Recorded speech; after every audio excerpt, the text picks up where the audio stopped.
거짓말입니다. 이 두 번째 폭로가 바른정당 이해운 대표를 겨냥하고 있습니다. 황수연 앵커가 먼저 이 소식 무슨 얘기인지 짚어봅니다. 바른정당 이해운 대표가 한 사업가로부터 현금과 명품 가방 등을 받았다는 의혹과 관련해 검찰이 이르면 다음 주 안으로 본격적인 수사에 착수할 것으로 보입니다. 현재 사업가 A씨는 10여 차례에 걸쳐 이 대표에게 현금과 가방, 옷, 시계 등을 건넸다고 주장했는데요. 저희 채널A가 직접 사업가 A씨의 이야기를 들어봤습니다.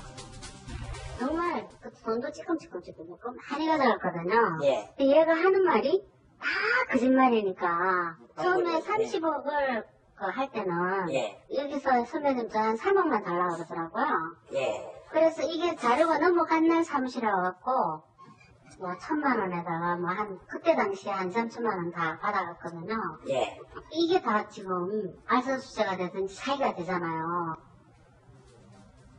현재 이 대표는 돈을 빌린 적이 있지만 모두 갚았다고 반박했는데요. 돈을 빌리긴 했지만 모두 갚아 문제될 것이 없다는 입장입니다. 이에 대해 같은 당의 주호영 원내대표는 대표 거취 문제는 이 대표 본인이 결심할 일이라는 입장을 내놓아 앞으로 이해운 대표가 어떤 행보를 걸을지에 대해 관심이 쏠리고 있습니다. 바른정당 이해운 대표가 어제 부랴부랴 이 금품 수수 의혹과 관련해서 기자회견을 열었는데 어제 저녁부터 오늘까지 그 사업가가 다시 재반박을 했습니다. 이 소식 짚어보겠습니다. 먼저 네 분의 전문가, 제 왼쪽 오른쪽에 자리하셨습니다. 어서 오십시오. 네, 안녕하세요. 먼저 지금 잠깐 목소리를 들어보셨지만 다시 이해운 대표의 말이 거짓말이다 이렇게 반박한 사업가 얘기를 지금부터 들어볼 텐데 저희 채널A 김기정 기자가 취재를 했습니다. 음성은 변조했습니다. 사업가 A씨가 이 대가성 여부에 대해서 이렇게 밝혔습니다. 목소리 들어보시죠.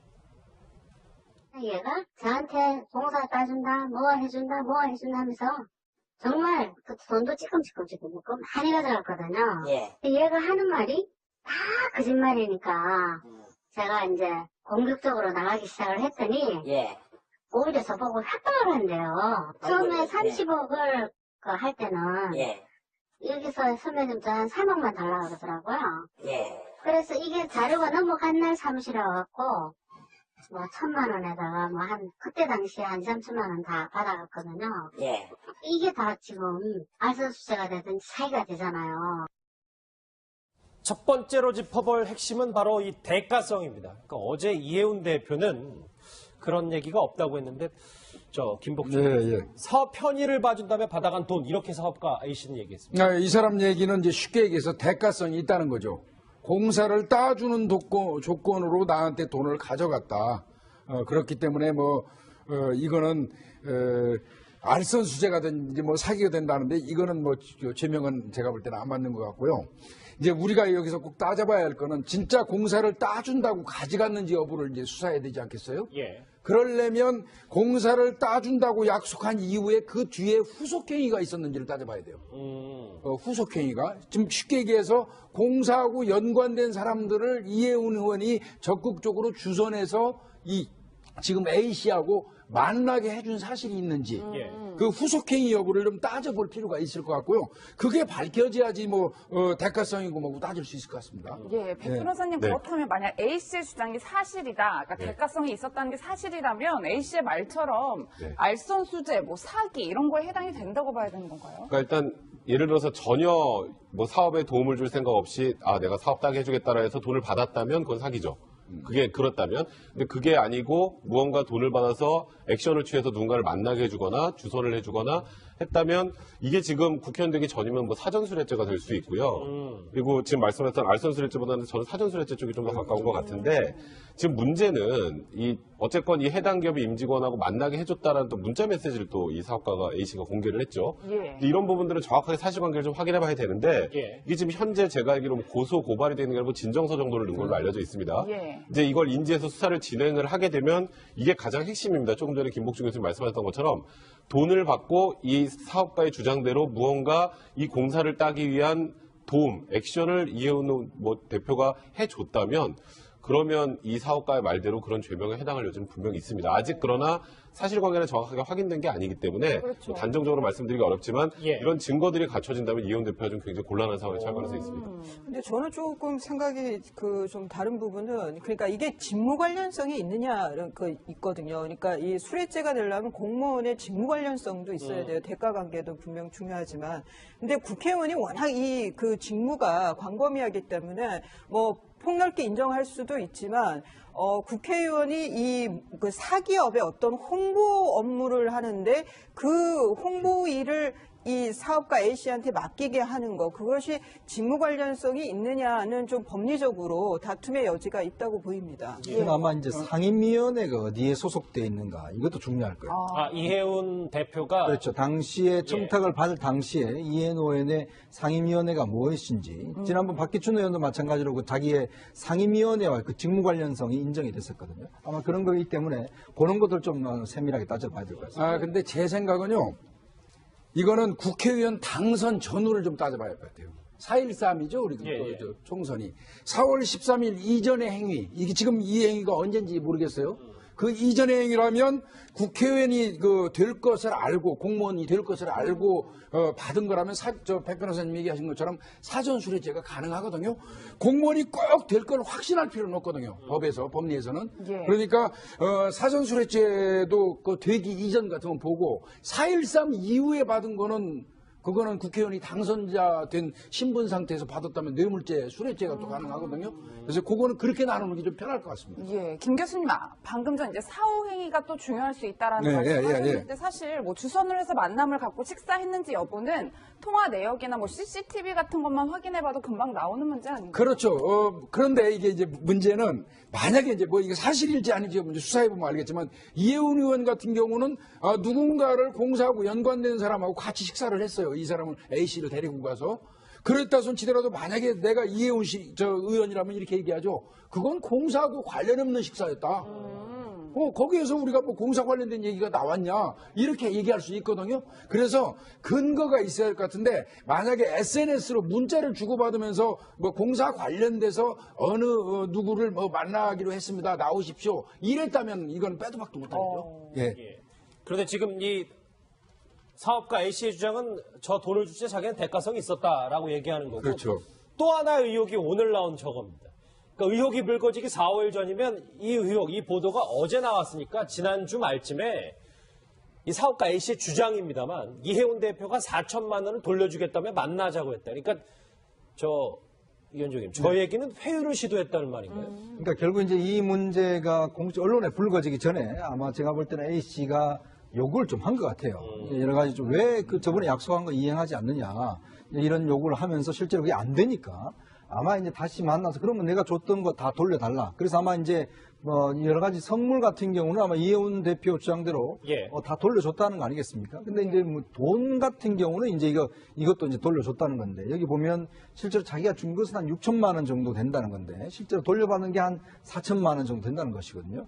근데 이제 이 죄를 의율할 때는 돌려준 건 아무 상관이 없습니다. 일단 돈을 받으면 그 즉시 일단 뭐 다 행위가 되는 것이기 때문에 실제로 그런 상황에서 지금 한 4, 5일 전에 구체 전화를 해서 만나서 거의 했다라고 한다면 지금 이혜훈 대표 주장대로 이혜훈 대표도 그런 이야기를 하고 있어요. 다 갚았다라고 이야기를 하고 있죠. 그렇죠. 자, 그러면 이제 두 사람의 어떤 주장이 어느 정도 좀 검찰 조사에 맞춰보면 대충 나올 겁니다. 왜냐하면 이제 그거 자체를 왜 돌려줬는지 정말 순수하게 그냥 돈을 빌려줘서 그걸 갚는 차원이었는 건지 그렇다면 당연히 뭐 이자라든지 이런 것도 계산했을 거 아니에요. 예를 들어서 뭐 돈을 또 차용증도 있을 것이고 뭐 그런 증거 자료들을 사실 이혜훈 대표가 제시를 해야겠죠. 예.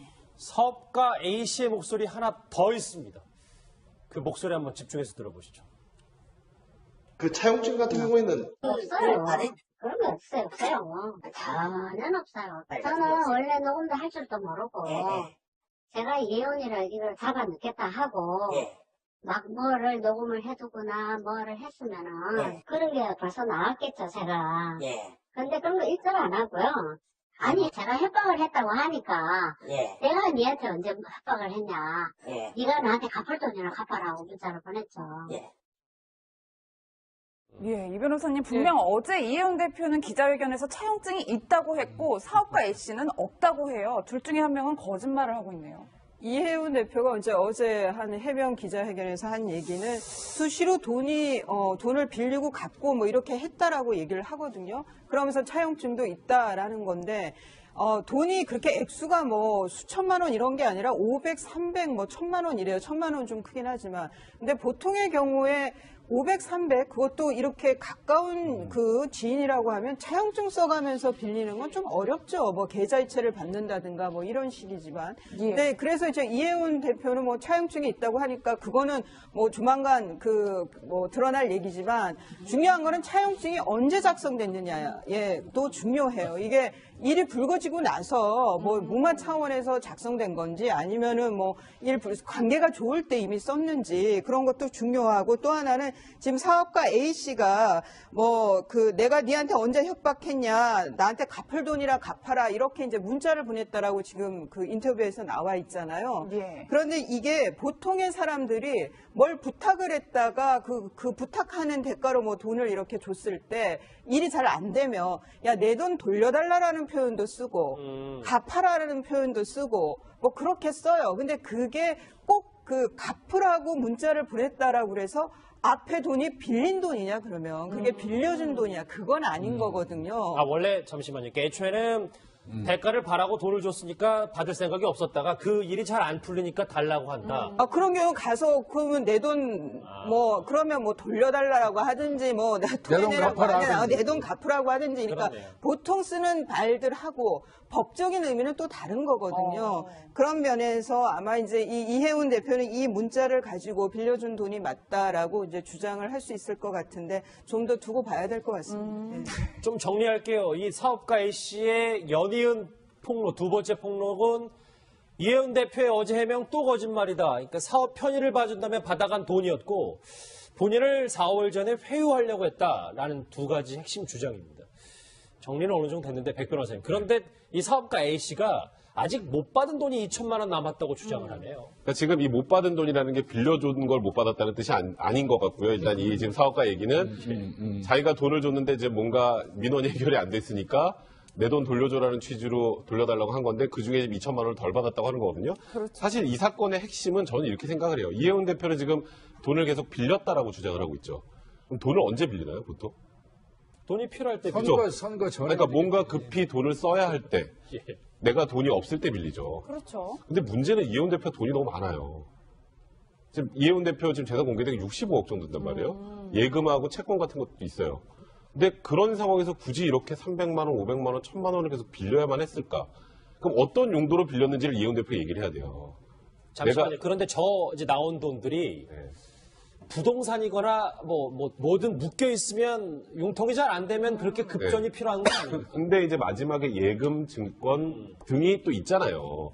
그러니까 저 당시에 진짜 뭐 예금이 다 묶여서 아무것도 못 쓸 타이밍이었다라는 걸 어느 정도 이해운 대표가 얘기를 한다면 모르겠는데 예. 저는 돈을 빌렸다고 하는데 왜 빌렸는지에 대한 얘기를 전혀 안 하시거든요, 이해운 대표가. 그리고 차용증 같은 경우에도 사실 있으면 어제 그냥 공개를 하는 게 맞죠. 있는데 언제든지 공개할 수 있다라고 하는 것도 조금 미심쩍고, 그래서 저는 이해운 대표가 이 부분을 정면 돌파하기 위해서는 이 돈 여러 번 나눠서 돈을 빌린 걸 왜 빌렸는지를 얘기를 먼저 해야 돼요. 근데 그 얘기가 없으니까 자꾸 이해운 대표에게 좀 의심의 눈초리를 보내는 분들이 좀 많아지는 것 같아서 제 생각은요, 차용증이 있는 게 사실은 더 이상해요. 그 정도의 돈을 주고받고 그 정도의 관계를 유지했던 사람들이라면 진짜 서로 진짜로 빌려주고 받고 하는 관계라 하더라도 차용증을 써줄까요? 네, 그 부분도 좀 생각해봐야 되고, 제가 이제 수사관의 입장에서 본다 그러면 이 사건의 아마 포인트는요, 4월 13일 전후로 따져야 될 겁니다.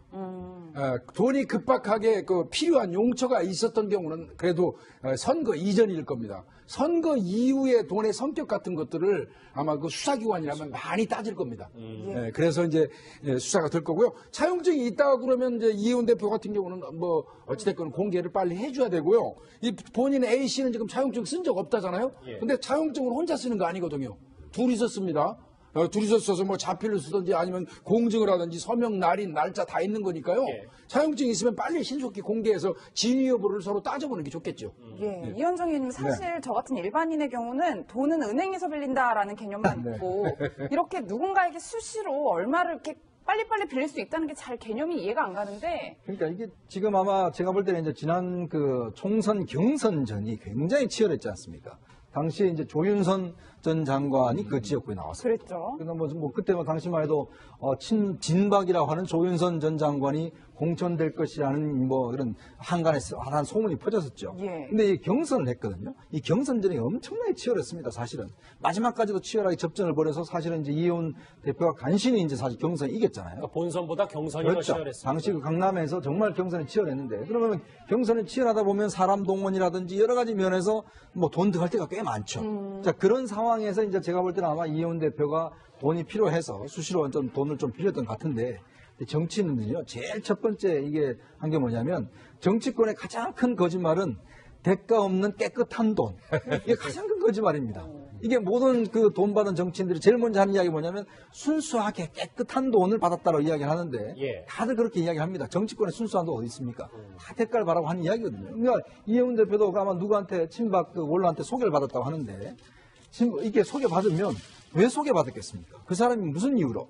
그럼 뭔가 이 사람 만나면 뭔가 좀 도움을 줄 거야. 소개받지 않습니까? 그 도움 준다는 게 뭐겠어요? 결국은 돈에 대한 도움이잖아요. 그러니까 뻔히 이제 보이는 거거든요. 우리 같은 사람도 저도 정치보를 치르면서 보면 아, 저 사람은 뭔가 오래 만나면 뭔가 문제가 생길 사람이다 라는 게 딱 보이거든요. 알겠습니다. 이혜훈 대표 정치 하루 이틀 하는 거 아니지 않습니까? 이혜훈 대표의 해명 중에 지금 이현정 의원님께서 잠깐 언급했던 그 부분이 있습니다. 한번 집중해서 무슨 얘기 들어보실까요? 처음 알게 된 것은 총선 경선 때 정치권의 원로이신 친박 모 인사이신데 그분은 뭐 이름을 공개하기는 그렇습니다. 그분의 소개로 접근해 왔습니다. 개인적으로 뭐 A, B, C 이런 분들에 대해서 얘기를 하는데 굉장히 좀 이상한 얘기를 한다 그런 생각을 많이 하고 정치인 A 뭐 이런 식으로 저한테 한 거와 동일한 수법으로 했던 일들을 몇 가지 겪게 됐습니다. 근데 이제 오늘 사업가 예시 두 번째 폭로도 나왔습니다. 근데 왜 어제 이수지 변호사 이혜훈 대표는 저 사업가 예시를 소개시켜준 사람이 친박 원로 인사를 콕 집었을까요? 이게 구체적으로 밝혀야 된다라고 생각해서 이제 그 인사에 대해서 그냥 어느 정도의 정보를 줘야 된다고 생각해서 친박이라고 말했을 수도 있고, 또 다른 의미로는 왜 지금 이게 문제가 되고 보도가 되나, 그러면 이게 뒤에 무슨 정치적인 배경이 있는 거 아닌가. 그러면 이혜훈 대표가 곤혹스럽게 됐을 때 제일 좋은 쪽이 누구냐, 그러면은 이제 이혜훈 대표는 이제 대표적인 이제 자강론자이죠. 한쪽에서는 국민의당과 합하식을 원한다는 말도 있지만 그런 여하튼 좀 자강론을 외치는 쪽이기 때문에 자유한국당에서 웃을 일이다. 이혜훈 대표가 곤혹스러워지면 그런 면에서 또 친박 인사라고 콕 집은 것이 아닌가 싶기도 하고 한 두 가지 정도로 생각이 됩니다. 예, 김 교수님 말씀처럼 이제 사업가 A씨가 진정서를 냈고 검찰이 이제 다음 주 초쯤에 형사부에 배당을 한다고 하는데 본격적인 수사가 이루어진다 이렇게 보면 될까요? 예, 4일경에 배당이 돼가지고 수사가 직접 이제 진행된다고 하는데, 근데 저는 조금 이제 애매한 부분이 있기는 해요. 이 A씨가 이런 내용이라면 고소장을 제출하는 게 맞는데, 진정서로 했어요. 예. 일반적으로 진정서나 탄원서를 넣는 사람들은 나중에 무고의 책임에서 벗어나려는 의도가 있거든요. 고소장하고 진정서, 탄원서는 또 수사의 단서지만 좀 달라요. 그런 차이가 있군요. 예, 그래서 이제 그 부분이 좀 약간 제 입장에서는 좀 그래 보이고요. 잠시만요. 그러면 왜 그랬다고 보십니까? 이제 이런 경우도 있어요. 정식으로 고소를 했다가 본인은 맞는데 수사 결과가 결국은 상대방한테 유리한 결과가 나와서 무고의 책임을 지게 되는 경우를 예상하는 경우도 있어요. 그런 사람들도 이제 있기는 한데요. 아마 전문가의 조언을 받았을 가능성이 많고요. 그리고 이제 저는 이혜훈 의원한테 차제 말씀드리면 먼저 고소하시죠. 이 정도 국회의원한테 이 정도 치명적인 타격을 좀 가하는 거 아닙니까? 예. 사실이 아니라면 그렇죠. 그렇다면 이혜훈 의원도 인터뷰로 이거 대응할 게 아니고요. 고소장을 제출해서 이 사람하고 맞대응하는 게 그게 보다 명쾌하지 않겠습니까? 정확하게 이게 만약에 완벽하게 허위라면 이건 100% 명예훼손이죠. 그렇죠. 허위라면. 그러니까 저도 지금 조금 전에 말씀하셨던 얘기를 제가 좀 해보려고 그랬었는데, 그러니까 이혜훈 대표 입장에서는 이 정도로 본인을 곤혹스럽게 만들고 정치적으로 엄청나게 큰 타격을 준 이런 허위 사실을 말하는 사람에 대해서 당연히 정식으로 명예훼손으로 허위사실 표현 명예훼손으로 고소를 하는 게 맞죠. 근데 네. 그러다 보니까 자꾸 이혜훈 대표가 지금 궁지에 몰린 것 같은데 이혜훈 대표가 꼭 해야 될 게 있습니다. 제가 말씀드렸던 것처럼 일단 법적 대응도 저는 하는 게 맞다고 생각을 하고요. 두 번째는 왜 빌렸는지를 정확하게 얘기를 해야 돼요. 저는 그게 제일 이해가 안 돼요. 지금 아까 말씀하셨던 걸로 그 총선 경선 과정이 막 너무 치열했으니까 그때 돈이 필요했을 것이다. 근데 그때 필요한 돈이 300만 원, 500만 원, 1000만 원 이렇게 아니에요. 그러니까 이렇게 소소하게 돈을 그 당시 빌려야만 했던 이유를 명확하게 얘기를 해야 저는 이건 차용증도 별로 의미가 없는 사건이라고 생각을 하거든요. 좀 극단적으로 생각할 때 좀 부정한 돈이 오가는데 나중에 혹시라도 문제가 될 때 이걸로 해명하기 위해서 차용증을 가짜로 써는 경우도 많습니다. 그러니까 여기서는 제일 중요한 건 돈을 빌린 이유, 그 사용처, 그리고 이렇게 본인이 재산이 많음에도 불구하고 그때 그렇게 적은 돈을 빌려야 됐던 이유가 국민들이 납득이 돼야 되는데 그게 안 되면 이혜훈 대표가 좀 쉽지 않은 상황에 처할 가능성이 많습니다. 두 사람의 진실 공방은 뭐 수사당국에 맡겨보도록 네. 하고 저희는 이혜훈 대표가 그냥 단순한 민간이 아니라 야당의 대표이기 때문에 그렇죠. 정치권에 미칠 파장도 봐야 됩니다. 오늘 같은 당의 투톱이잖아요. 사령탑 중에 하나인 주호영 원내대표가 상황 진전에 따라서 이혜훈 대표가 결심할 상황이다. 아주 의미심장한 얘기를 했습니다. 그러니까 참 이 지금 바른정당 내부 상황이 아주 미묘합니다. 사실은 이제 지금 바른정당 안에서도 이제 친자유한국당파가 있고 또 친국민의당파가 있습니다. 이게 왜냐하면 수도권 지역구를 갖고 있는 분들은 이제 뭐 그래도 국민의당하고 좀 손을 잡기를 원하고. 근데 이제 TK나 이쪽에 있는 분들 같은 경우는 자유한국당하고 함께 할 걸 지금 바라고 있는 상황이에요. 예. 지금 주호영 원내대표 같은 경우는 지역구가 대구지 않습니까?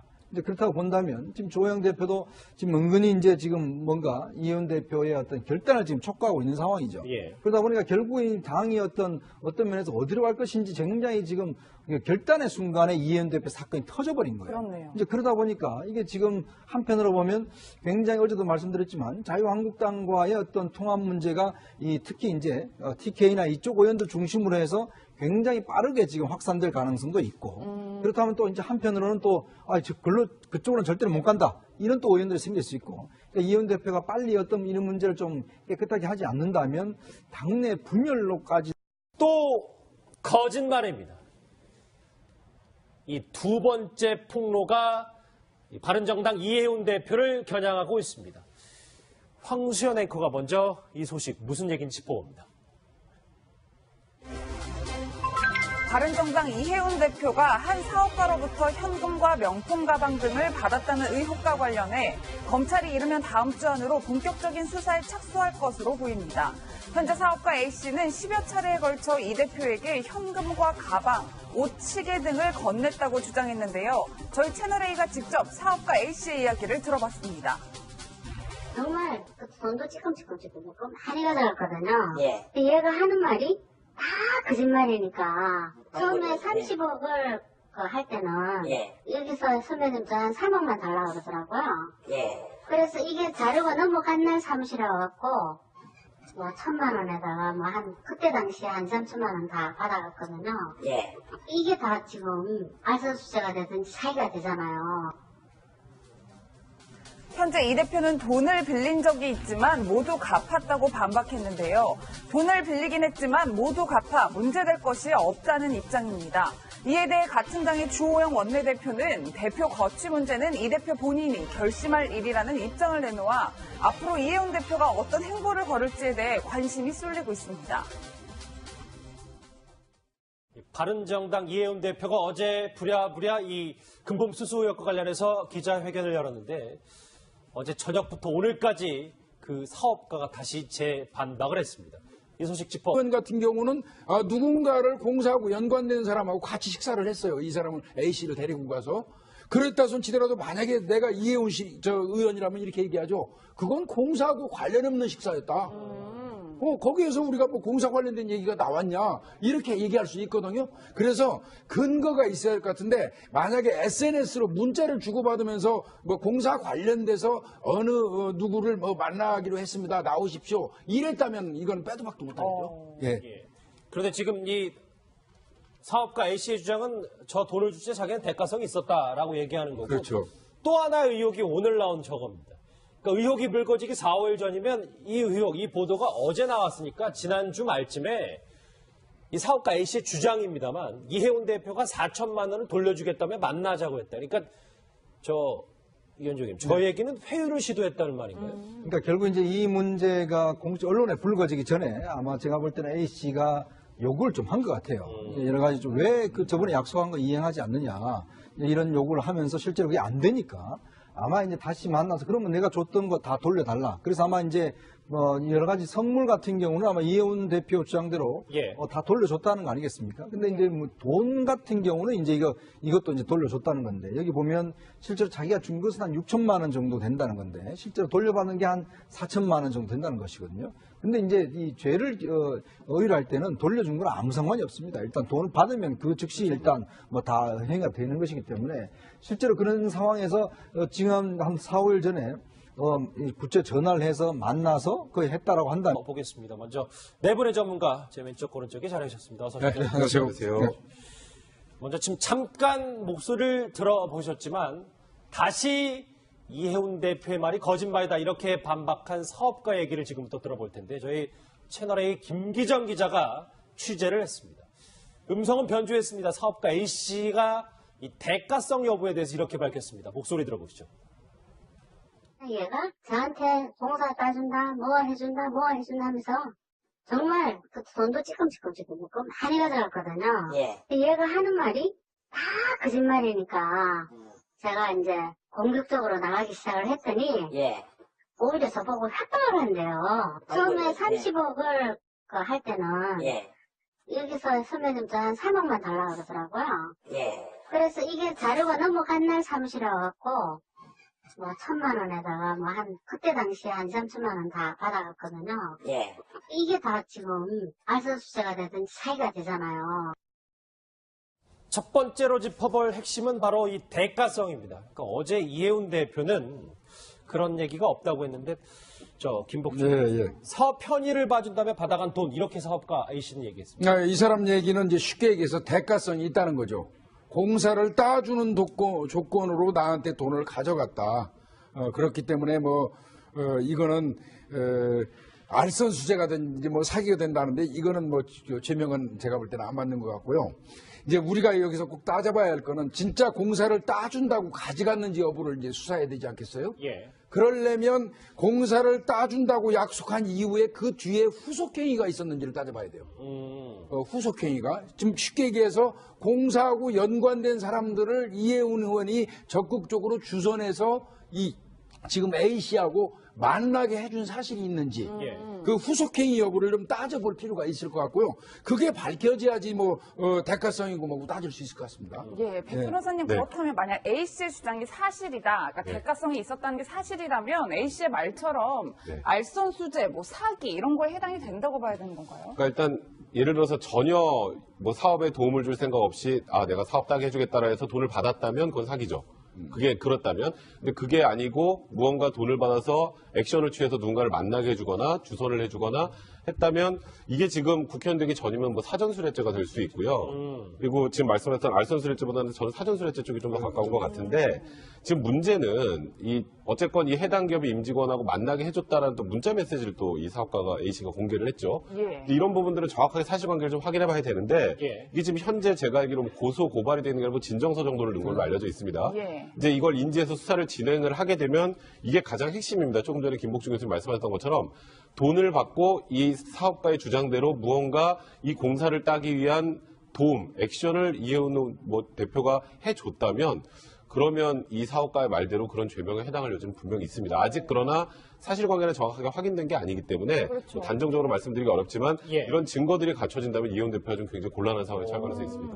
근데 저는 조금 생각이 좀 다른 부분은 그러니까 이게 직무 관련성이 있느냐 있거든요. 그러니까 이 수뢰죄가 되려면 공무원의 직무 관련성도 있어야 돼요. 대가 관계도 분명 중요하지만 근데 국회의원이 워낙 그 직무가 광범위하기 때문에 폭넓게 인정할 수도 있지만 국회의원이 그 사기업의 어떤 홍보 업무를 하는데 그 홍보 일을 이 사업가 A씨한테 맡기게 하는 거, 그것이 직무 관련성이 있느냐는 좀 법리적으로 다툼의 여지가 있다고 보입니다. 이건 아마 이제 상임위원회가 어디에 소속돼 있는가 이것도 중요할 거예요. 이해운 대표가 그렇죠. 당시에 청탁을 받을 당시에 이해노원의 상임위원회가 무엇인지 지난번 박기춘 의원도 마찬가지로 그 자기의 상임위원회와 그 직무 관련성이 인정이 됐었거든요. 아마 그런 거기 때문에 그런 것들 좀 세밀하게 따져봐야 될 것 같습니다. 근데 제 생각은요.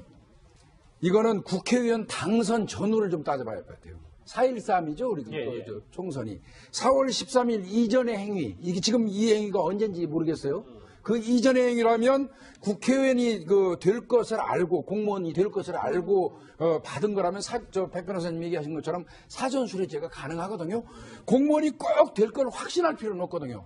법리에서는. 예. 그러니까 사전수뢰죄도 되기 이전 같으면 보고 4.13 이후에 받은 거는 그거는 국회의원이 당선자 된 신분 상태에서 받았다면 뇌물죄, 수뢰죄가 또 가능하거든요. 그래서 그거는 그렇게 나누는 게 좀 편할 것 같습니다. 예, 김 교수님, 방금 전 이제 사후 행위가 또 중요할 수 있다라는 네, 말씀하셨는데 사실 뭐 주선을 해서 만남을 갖고 식사했는지 여부는 통화 내역이나 뭐 CCTV 같은 것만 확인해봐도 금방 나오는 문제 아닌가요? 그렇죠. 그런데 이게 이제 문제는 만약에 이제 뭐 이게 사실일지 아닌지 수사해 보면 알겠지만 이해운